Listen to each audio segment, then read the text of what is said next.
Fala, meu cotista, beleza? Sejam bem-vindos a mais um vídeo do canal Filha Questão. Ivan aqui falando. E como prometido para vocês, bora fazer a análise completa aqui do VCRR, o Fundo Residencial do Pátria, né? Ele que era um fundo da Vectis e passou para o Pátria. Esse é o segundo relatório que o Pátria faz, né? O primeiro relatório de julho saiu, foi por esses dias também, 2, 3 dias depois saiu de agosto, né? Tava atrasado o relatório, então por isso estamos pegando esse, tá? Mas eu também peguei o relatório da Vectis, o último que eles fizeram, que lá tem algumas informações para a gente fazer um complemento aqui para fazer essa análise completa, né? Então vamos começar aqui já, até para o vídeo não ficar muito longo, né? Tem muita coisinha aqui para a gente trazer, mas vamos começar. Então, primeiro, o objetivo do fundo é aplicar em imóveis residenciais e não residenciais, localizados em pontos estratégicos de São Paulo. Carteira é composta por 4 empreendimentos desenvolvidos pela Cyrela e 3 já em operação e 1 em fase de ramp-up, né? Então, primeiro, falando aqui sobre a questão aqui que ele fala de aplicar em imóveis residenciais e não residenciais. Seguinte, pela legislação, né, alguns hotéis, eles são aplicados, eles são reconhecidos como imóvel comercial. Apesar de ser residencial, né, ele é conhecido como imóvel comercial, que é aqueles hotéis mais de short stay, que você vai lá, passa 1, 2, 3 dias e depois vai embora, né? Então ele é classificado como não residencial. Então por isso que ele deixa isso aqui, né? Residencial e não residencial, mas no final a gente sabe que é tudo residencial, né? A única diferença é o ponto de estadia. Existe o short stay, que é de 1 a 3 dias, né? O mid stay, que é de 1 mês a 2 meses, e o long stay, que vai de acima de 3 meses, aí já é uma locação mensal, né? E o outro ponto aqui, esse em fase de run-up, é o seguinte: 3 já estão em operação e esse outro ele começou a operação por agora, então os custos são um pouco mais baixos, né? Tá começando a tracionar agora, então é isso. O início do fundo em 2021, e aí eu vou fazer um breve histórico aqui do fundo, até para explicar para vocês entenderem melhor, porque lá na frente a gente vai precisar entender isso. Seguinte, o fundo foi lançado em 2021 pela Vectis. Então a Vectis foi lá, conversou com a Cyrela para fazer a compra de 4 empreendimentos que ainda estavam em construção, né? Então eles compraram um imóvel na planta, você acaba pagando um pouco mais barato, pagaram um valor um pouco mais alto por conta de uma RMG que foi colocada, né? Então essa RMG é mais ou menos como se fosse o seguinte: digamos que você compre um imóvel que ainda está sendo construído, o valor dele custa 50 mil reais, você vai lá e paga 100. E aí, como que funciona? Você paga 100, a pessoa que está te vendendo recebe esse 100, 50 mil reais é o valor do imóvel, deixa lá, e os outros 50 mil reais ele tem que te desembolsar ao longo do período da construção do imóvel, né? Então, esses 50 mil reais volta para o fundo, né? Só que em forma de RMG, até para ele ter o que distribuir para o cotista, né? E, além disso, também entrou aí em parceria a Charlie, que é uma startup voltada para o mercado imobiliário. Ela é como se fosse a administradora, ela é a administradora dos apartamentos, né? Aqui de todos os empreendimentos. Então é mais ou menos o seguinte: você vai no hotel da Accor, a administradora é a Accor. Você vai no hotel da Transamérica, a administradora é a Transamérica. Isso aqui é a mesma coisa, a diferença é que ele não é classificado como hotel e a administradora é a Charlie, né? Então o histórico dele é isso. Prazo do fundo indeterminado, tem aí sua taxa de administração e tem também sua taxa de performance, né? Público-alvo, investidor em geral. Aqui a gente pode dar uma olhadinha nos indicadores financeiros para depois a gente ir lá no fundo no relatório da Vectis para ver mais algumas informações. Então o fundo tem um PL de quase 253 milhões, né? Cota patrimonial 126,43. Cota mercado fechou aqui no fechamento desse relatório, 64, e é o que está custando agora, né? Valor de mercado, então, 128 milhões, tá metade do valor patrimonial do fundo, né? PVP de 0,51, liquidez média diária de 200 mil reais, um dividendo anualizado a mercado, 9,4, se a gente for considerar patrimonial, 4,7, bem baixo, né? E aqui tem mais algumas informações, são 4 empreendimentos, um NOI total, ABL, isso aqui a gente poderia até substituir para a quantidade de apartamentos, né? Taxa de ocupação 72%, o que eu acho bem baixo, né? NOI por metro quadrado, diária média R$ 341, reais, preço médio do portfólio ao mercado, então ele está sendo negociado, é como se você estivesse comprando cada apartamento desse a R$ 10 mil reais o metro quadrado, né? Que é bem baixo. e um heavy par médio de R$ 242. Agora a gente vai lá para o relatório da Vectis para dar uma olhadinha os empreendimentos dele, que aqui está melhor, tem mais fotos, tem mais informações. Então são 4 empreendimentos. Tá aqui, é o Cirela For You, o Atmosfera, o Iconic e o On The Park. São divididos em 2 núcleos, o núcleo Ibirapuera e o núcleo Vila Mariana. Quem conhece São Paulo, né, sabe que são ótimos bairros. Para quem não conhece, imagine que é um dos bairros mais nobres da cidade aí de vocês, né? Um bairro onde tem tudo, tem colégio, tem farmácia, tem supermercado, você não precisa se deslocar para fazer qualquer coisa porque tem tudo no bairro, é um bairro seguro, tá próximo ali do centro, tá em uma via, a 23 de maio ali, que liga São Paulo inteira. Então, assim, ótima localização, não tenho o que falar. Então, são esses 2 núcleos, né? Ibirapuera e Vila Mariana. E aqui a gente começa a ver os empreendimentos, né? Então, primeiro, o Cirela For You, 48 unidades, né? Aqui a gente vê, ó, equipado com academia e lavanderia de uso comum, 100% das unidades destinadas ao uso não residencial. Então é bem aquilo que eu falei para vocês, né? O short stay. E aqui tem uma imagem do edifício, né? E esse pontilhadinho aqui são os apartamentos que ele tem, né? Então são 48 unidades, né? Tem aqui as tipologia e metragem. Então o tipo estúdio, que é de 28 metros quadrados, são 42 unidades. E o de um dormitório são 46 metros quadrados, 6 unidades. Aqui a gente vê a imagem do prédio, né? Foto aqui do apartamento, da academia, né? Banheiro. Aí aqui a gente vê agora o Atmosfera, né? Localizado no núcleo Vila Mariana. É um empreendimento que oferece 95 unidades, residenciais e não residenciais. Além disso, possui infraestrutura de lazer, incluindo academia, lavanderia e spa. Aqui a gente vê também a foto do empreendimento, né? E os apartamentos que ele tem aqui, são 95 no total. Na tipologia e metragem, tem o estúdio R de 30 metros quadrados, são 30 unidades, e o estúdio NR, 29 metros quadrados, 65 unidades. Aqui tem mais algumas fotos dos apartamentos, né? Bem bonitinho aí. Agora, o Iconic, que assim, ele não deixou nenhuma linha pontilhada, então eu imagino que seja o prédio inteiro, né? Até porque são 146 unidades, né? E ele é um empreendimento de alto padrão, né? Cadê? Tem um rooftop, piscina aquecida com vista panorâmica da cidade de São Paulo, além de um bar sofisticado e academia. As unidades são projetadas para atender todos os estilos de hospedagem, oferecendo opções diversificadas aos hóspedes. E aqui a gente vê a tipologia e metragem. Então, tem o tipo estúdio, 29 metros quadrados, são 102 unidades. O tipo garden, 29 metros quadrados também, 3 unidades. O de 2 dormitórios, 64 metros quadrados, 35 unidades. E o duplex de 91 metros quadrados e 6 unidades. Aqui a gente vê fotos aqui, o hall, né? O apartamento em si, aqui a sala, né? E, por fim, o Cirela On The Park, né?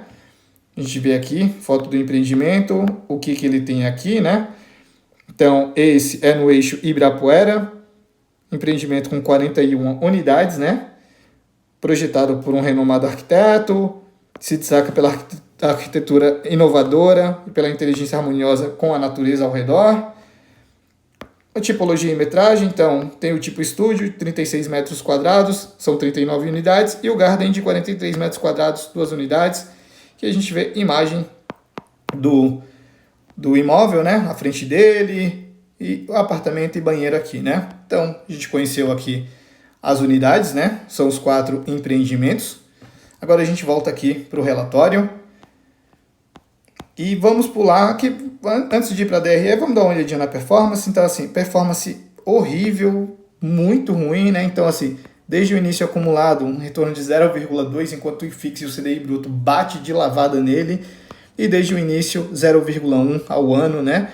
Enquanto também CDI e IFIX esculacha aí, né?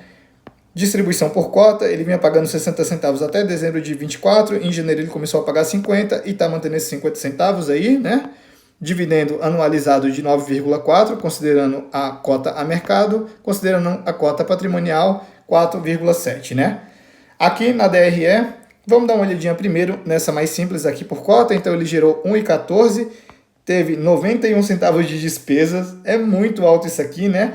Teve que utilizar ainda 27 centavos para compor e entregar 50 centavos aqui para o cotista, né? Então teve que utilizar mais de metade do rendimento para o cotista aí, teve que tirar da reserva. Então a reserva aqui a gente viu que era de 61 centavos, caiu para 34 centavos. E aqui a gente vê o resultado distribuível, né? Ele está fazendo algumas vendas, né? Então assim, nesses pontos aqui que ele gera um pouco mais, é quando ele faz venda, né? Quando ele não faz venda, normalmente ele gera bem menos, né? Então nesse mês mesmo, foi um mês horrível, ele gerou 23 centavos de resultado distribuível, é muito baixo, né? Aí aqui a gente vem para detalhada, que aqui eu quero levantar alguns pontos para vocês aqui, que é o seguinte. Vamos lá, receita de locação. A locação dele como que é? Em forma de diária. Então vai fazendo a diária ali e ele vai pegando aquele valor, né? Gerou R$ 1,11. Imobiliárias, que o caixa rende, né? R$ 64.000, o que dá 3 centavos por cota. Receita total aí de 1,14. Beleza. Aí a gente chega aqui nas despesas. Então, despesas imobiliárias, R$ 685.000. Só isso é equivalente a 34 centavos. Então a gente está falando aí de 1/4 do que ele gerou, se perdendo aí em despesas imobiliárias. O que são essas despesas imobiliárias? Condomínio, IPTU e todos os custos relacionados aos empreendimentos, né, aos apartamentos em si. Então qualquer coisa que tiver está dentro aqui de despesa imobiliária, né? Então só isso aí acaba levando 1/3 da renda. No final, eu vou falar um pouquinho o que eu acho sobre, tá? Então eu não vou entrar em muito detalhe aqui para não alongar muito. Vamos continuar aqui na DRE. Despesas operacionais são o quê? Taxa de gestão, taxa de administração, taxa de performance. E lembra que eu falei para vocês lá da administradora, da Charlie? Ela está aqui dentro também, só que a gente não sabe o quanto que ela ganha, né? E assim, qualquer administradora, não estou falando que é esse caso aqui, né? Eu não posso afirmar, né? Porque eu não sei nada, mas assim, qualquer administradora de hotel funciona da seguinte forma. O hotel teve a melhor performance do ano. Ok, ela vai receber a taxa de administração dela. O hotel teve a pior performance da vida. Ok, ele vai receber a taxa dele de qualquer jeito. Então assim, independente de como ele performe, a Charlie está recebendo aqui a taxa dela do mesmo jeito, né? Do mesmo jeito também que a taxa de gestão, a taxa de administração é recebida pelo fundo. Então, independente da performance, ele está recebendo ali. A única coisa que vai impactar aqui é na taxa de performance dele, que ele tem que performar até X. Se ele performar, ótimo, ele recebe taxa de performance. Se ele não performar, ele não recebe nada. E assim, por esse resultado aqui, dificilmente tem uma taxa de performance aqui que ele recebeu alguma coisa, né? E só isso aqui, ó, gerou uma despesa de 57 centavos, metade do que ele gera. Então, assim, a gente vê que mesmo que ele gere bastante, o custo dele, a despesa dele é muito alta. Então, o total da despesa, 91 centavos. Então, assim,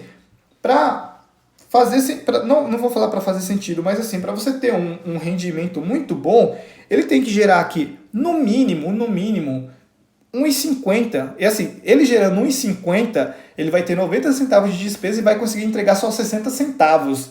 E a gente está falando 1,50 é um valor muito alto, né? Para ele gerar. Muito alto. Sobraria 60 centavos e a gente vê aqui, ó, que assim, é difícil você fazer isso com resultado recorrente 1,50, né? Você olha mesmo o HTMX, que é um irmão dele, né? O resultado recorrente dele é baixíssimo e além de ser baixíssimo, ele é muito volátil, né? Porque assim, depende muito do que está acontecendo em São Paulo. Se tem muito evento em São Paulo, ele consegue alugar bastante. Se não tem nada de evento, ele não tem nada de aluguel e tem os custos ali de condomínio e IPTU de todos os apartamentos dele. Então assim, acaba comendo muito da receita dele, né? Enfim, aí a gente vê aqui o resultado distribuível, né? 460 mil, o que dá 23 centavos por cota. E o quanto que ele distribuiu? 50 centavos por cota. Então assim, muito difícil isso aqui, né?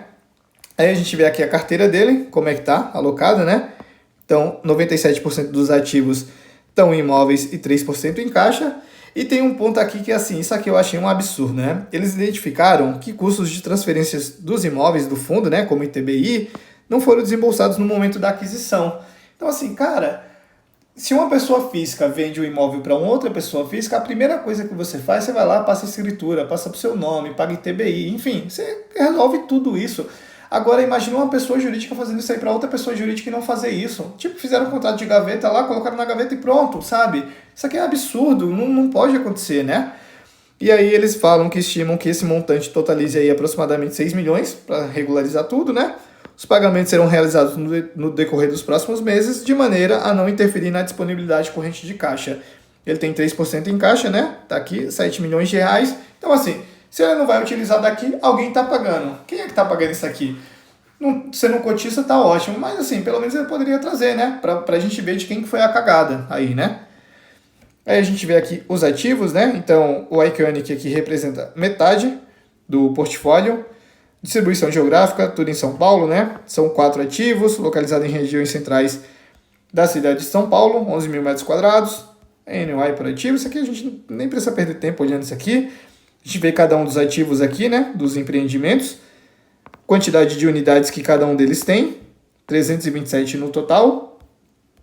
A liquidez do fundo, R$200 mil por dia. Número de cotistas, não deixa de perder cotistas, né? Cada mês aí vem perdendo um cotista. Assim, isso aqui assusta qualquer um, né?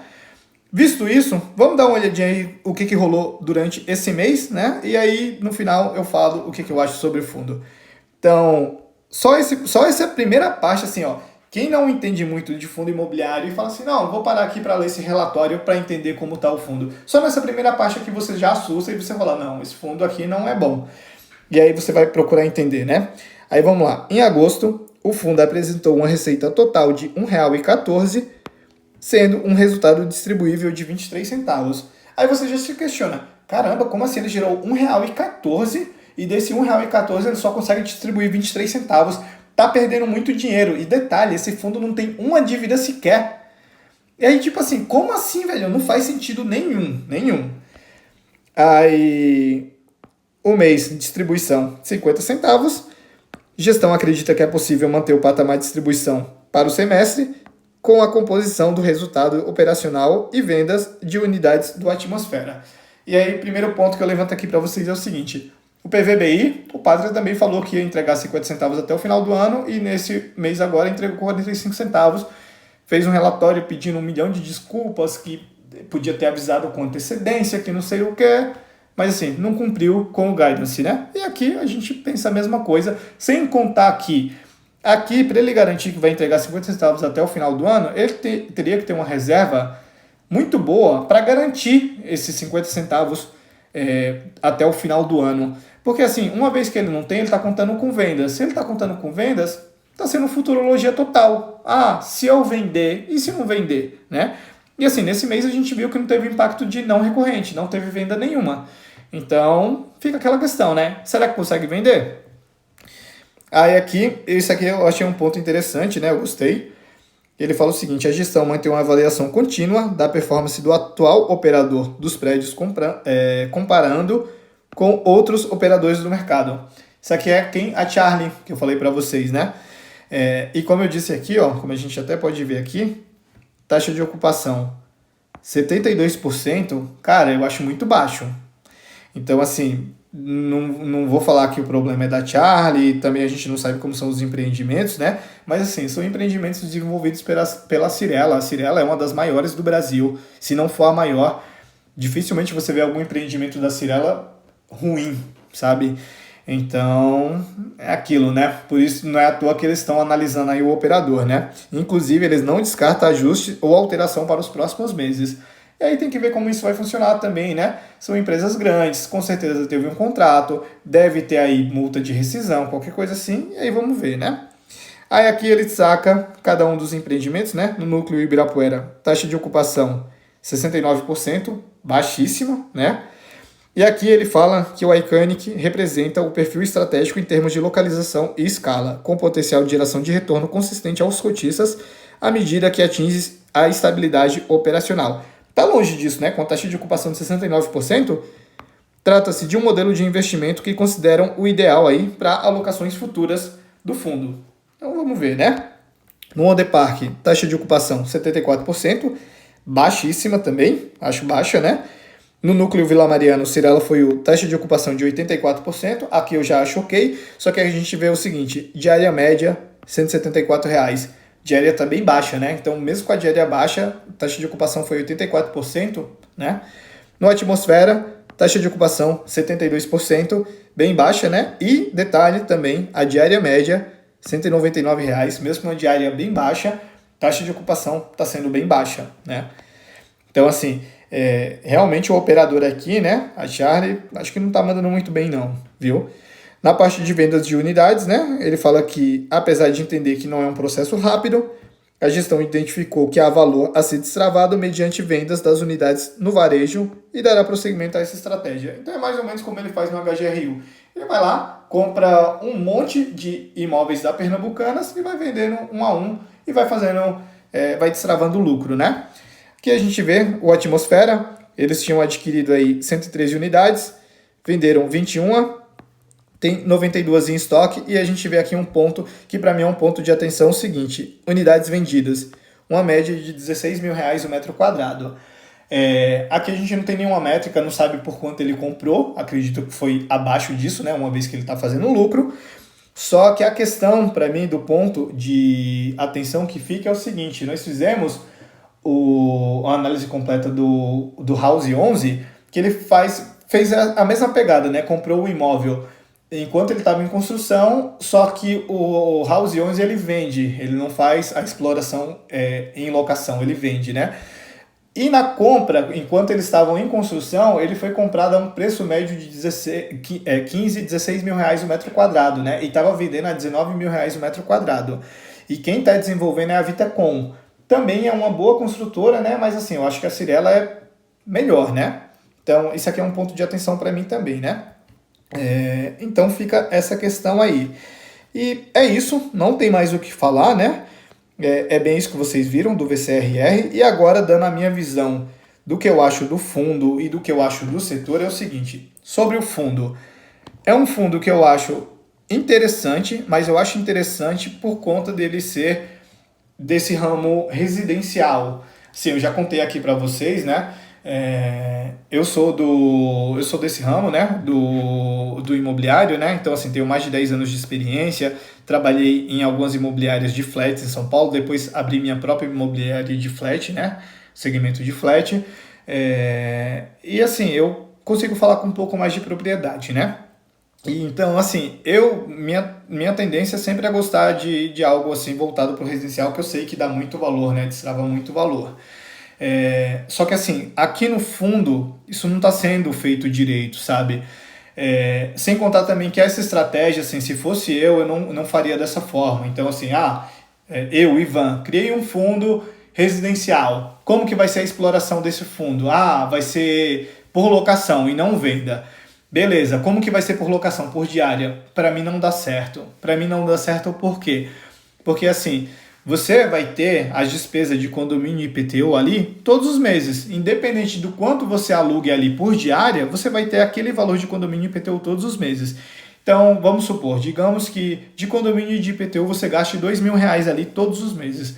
E aí na diária, você aluga ali na diária e você tem um retorno de, R$ 7.000 por mês ali durante o ano todo, um retorno médio, né? Então vai ter mês que você vai alugar bastante, vai conseguir gerar R$ 14.000 e vai ter mês que você não vai alugar nada e vai vir zero, né? E mesmo assim você vai ter que pagar os R$ 2.000 de condomínio e de IPTU, né? E aí dá esse médio de R$ 7.000 por mês.